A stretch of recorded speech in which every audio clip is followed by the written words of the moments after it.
আলাইকুম, কেমন আছেন সবাই? আশা করি সবাই ভালো আছেন। আলহামদুলিল্লাহ, আমিও ভালো আছি। আজকে আপনাদের জন্য 25 ফুট বাই 34 ফুট 900 স্কোয়ার ফিটের ভিতরে নতুন ডিজাইনের ছোট্ট একটি নকশা নিয়ে আসলাম। যারা কম বাজেটের মধ্যে ছোট একটি নকশা খুঁজতেছিলেন তাদের জন্য আশা করি আজকের প্ল্যানটি খুবই পারফেক্ট একটি নকশা হবে।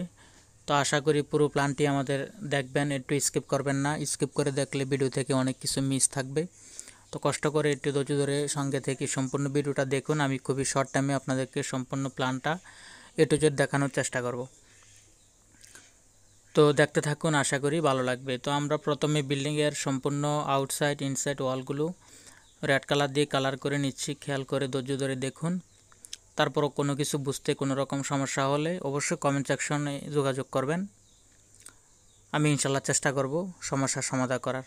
তো ভিডিওটি ভালো লাগলে অবশ্যই একটি লাইক দিবেন।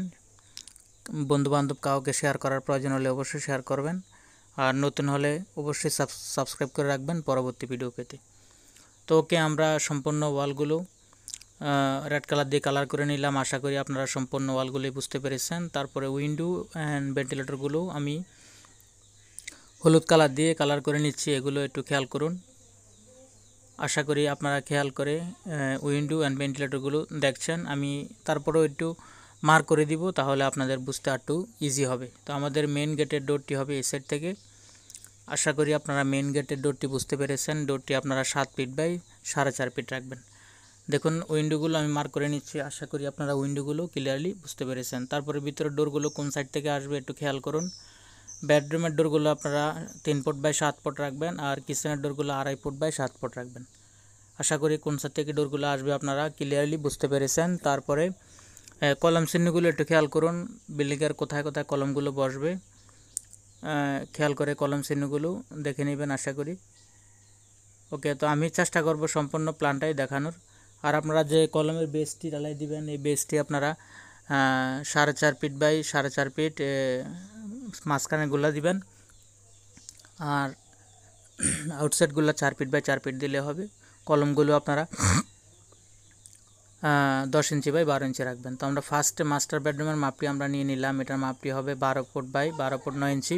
তারপরে সেকেন্ড আরও একটি মাস্টার বেডরুম, এটার মাপটিও আমরা দেখে নেব। এটার মাপটি হবে 12 ফুট বাই 12 ফুট। আশা করি দুটি বেডরুমের মাপ আপনারা ক্লিয়ারলি বুঝতে পেরেছেন। তারপরে মাঝখানে যে প্লেসটা আমরা পাবো এটার মাপটি পরে দেখছি।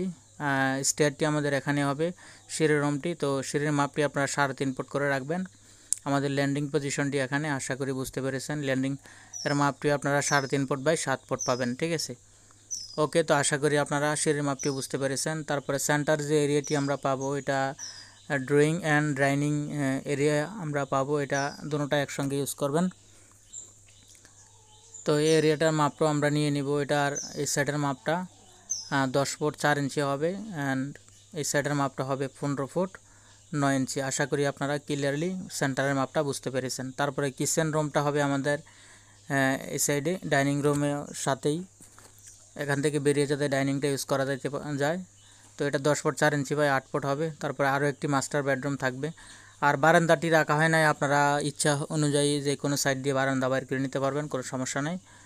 আর 3 নম্বর বেডরুমের মাপটিও 12 ফুট বাই 12 ফুট। একটি মাত্র কমন টয়লেট থাকবে, এটা 7 ফুট বাই 5 ফুট 4 ইঞ্চি হবে। আশা করি আপনারা ভিতরের রুমগুলো সম্পূর্ণ রুমের মাপগুলো, ডোরগুলো, কলমগুলো ক্লিয়ারলি বুঝতে পেরেছেন। তো বিল্ডিংটি যদি আপনারা একতলা কমপ্লিট করেন তাহলে বিল্ডিং কস্ট আসতে পারে 16 লাখ টাকার মতো, কম বেশি হতে পারে, যাচাই করে কাজ করবেন। ধন্যবাদ।